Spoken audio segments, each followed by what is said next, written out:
யாருன்னா ரொம்ப பிடிக்கும், சின்னவனா பெரியவனா? ரெண்டு பேருமே ஒண்ணுதான். இந்த மாதிரி கேனத்தனமா ஏதாவது பேசிருந்தேன்னு வச்சுக்கே, பண்ணி இல்ல பண்ணி பண்ணிய கொண்டுட்டு போயிட்டே இருப்பேன். சின்னவனா பெரியவனா? சின்னவனா கொஞ்சம் பாசம் அதிகம் சார். நினைச்ச.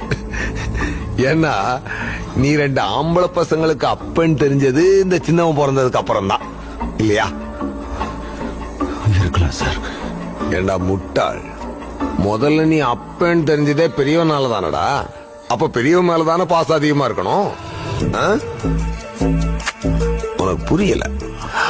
உனக்கு சின்னவன் தான் ரொம்ப இஷ்டம்னு யாருக்கும் தெரியாதுன்னு நினைச்சிட்டு இருக்க. ஆனா ஒரு மூலையில இருந்து பெரியவன் எல்லாத்தையும் பார்த்துக்கிட்டே இருப்பான். பார்த்து பார்த்து உள்ள வெறிய ஏத்துவான். யாரு மேல? ஐயா மேல. மயிருவோம் மேல. உன் மேல இருக்கிற வெறியாகணும்.